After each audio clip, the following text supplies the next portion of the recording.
La forêt est indispensable à la vie humaine. Nous en avons tous besoin pour respirer, vous le savez forcément. Boire, manger et même nous soigner, car il est important de savoir qu'un médicament anti-cancer sur 2 vient de la forêt. Alors pour nous parler de la reforestation et de ses solutions innovantes, à mes côtés Nicolas Métraud, fondateur de Kinomé. Bonsoir. Bonsoir. Merci d'être présent ce soir. Alors, j'aimerais qu'on parle d'un concept, le concept du biomimétisme qui consiste à reproduire artificiellement des propriétés essentielles d'un ou plusieurs systèmes biologiques.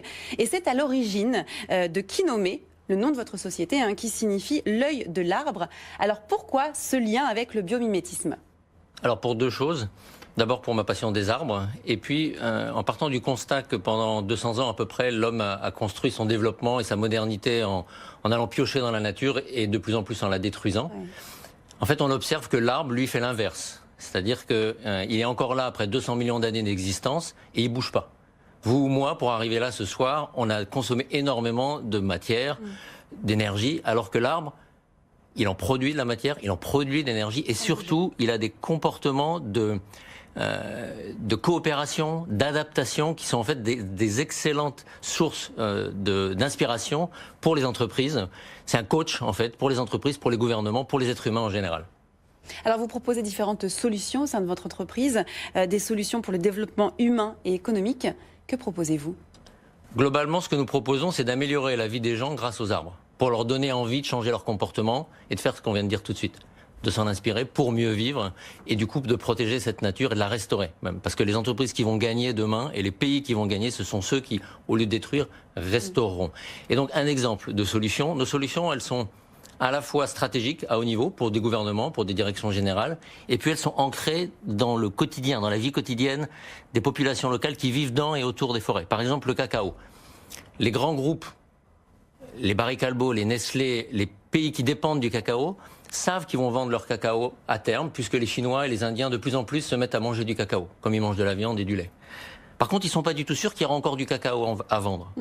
2 tiers du cacao à peu près produit dans le monde vient de Côte d'Ivoire et du Ghana, 2 pays où il y a un vieillissement et un nombre de maladies importants des cacaoraies. Et puis, les producteurs, les agriculteurs vieillissent et en fait leurs enfants ne vont pas continuer pour la plupart. Et donc, les producteurs sont en insécurité. Les producteurs ne vont pas continuer parce qu'ils sont en pauvreté, ils gagnent $1, $1,50 par jour. Oui.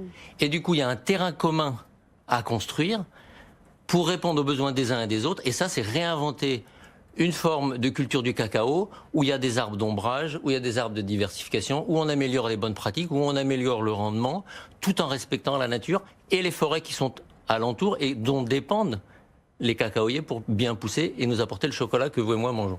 Alors quels sont les pays, les régions où les forêts sont le plus en danger et à quoi ressemblerait aussi un monde sans arbres ? Alors globalement, les forêts les plus en danger sont les forêts tropicales, ça on le sait en général, Indonésie, Brésil, Afrique, dans certains endroits, ça on le sait bien, mais aussi les forêts boréales où il y a de plus en plus d'incendies. De plus en plus de coupes illégales également. Et donc le seul endroit où il y a de la forêt qui se porte bien et qui se restaure vraiment, c'est la forêt tempérée, la forêt de l'Europe et des Amériques, de l'Amérique du Nord. Alors, nous intervenons, surtout là, il y a des problèmes, surtout en Afrique, en Amérique latine, dans une vingtaine de pays. À date, nous avons touché 2 millions de personnes à peu près, en améliorant leur vie justement. Et ces solutions, elles se font avec des acteurs locaux, et puis des entreprises, des gouvernements, au Congo, en Ouganda, en Colombie, voilà, dans différents endroits où il y a des problématiques et aussi des solutions apportées par la vie quotidienne. Alors j'aimerais que l'on parle du mouvement international que vous avez lancé en 2010, Forest and Life. Un point sur les projets que vous avez menés avec ce mouvement ? Alors au départ, on a fait pas mal de projets de reforestation, plantés, et puis on s'aperçoit que souvent, si on plante et qu'on ne s'est pas occupé de la valorisation de l'arbre, les chèvres vont manger l'arbre, donc on a planté que ça disparaît, et que il y a donc besoin de 2 choses, de valoriser que ces arbres, que ce soit des arbres fruitiers, que ce soit des arbres qui fassent revenir l'eau dans le puits, qui créent du boulot. C'est là où on rejoint la fin du monde et la fin du mois et même la fin de la journée qui donne à manger, comme le moringa, par exemple, qui est plein de vitamines et de protéines et puis de minéraux. Donc voilà, c'est parti de la valorisation de l'arbre. Et puis maintenant, nous focalisons sur l'éducation.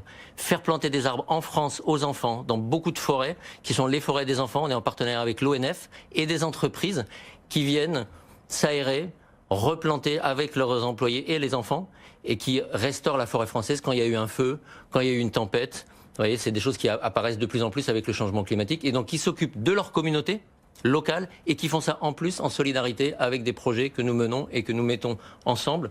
Les enfants communiquent avec des enfants au Gabon ou ailleurs. D'accord. Pour finir, j'aimerais un mot sur vos recherches. Vous êtes partenaire de laboratoires scientifiques et d'universités de renom. Quelles sont les dernières recherches que vous menez ? Alors c'est vrai que notre métier, c'est changer un paradigme, changer un regard. Donc on fait de la recherche, du conseil, des projets et l'éducation, je viens de le dire. La recherche, c'est la première chose qu'on a faite au début. Et alors la réponse à votre question, c'est que nous travaillons en ce moment avec le Muséum d'histoire naturelle et nous co-encadrons une jeune femme qui est vétérinaire et qui fait des études à la fois de génétique sur les éléphants dans un parc national en Ouganda. Les éléphants sortent la nuit pour venir piller les cultures des paysans qui sont là et qui n'ont pas le droit ni de se défendre, ni de rentrer dans le parc. Oui. Et du coup, elle caractérise ces comportements d'éléphants. Il y a des éléphants de savane et des éléphants de forêt. Et elle caractérise surtout la relation avec les villageois en fonction des actions de développement que nous mettons en place pour les sortir de la pauvreté et du coup réduire le braconnage et rééquilibrer un peu l'équilibre. C'est ce que je disais au début. Ce sont ceux qui arrivent à rééquilibrer la relation à la nature, à restaurer cette nature et en tirer quelque chose pour eux, qui ont un avenir. Merci Nicolas Métraud, je le rappelle, fondateur de Kinomé. Merci beaucoup pour votre intervention. Merci à vous. Merci.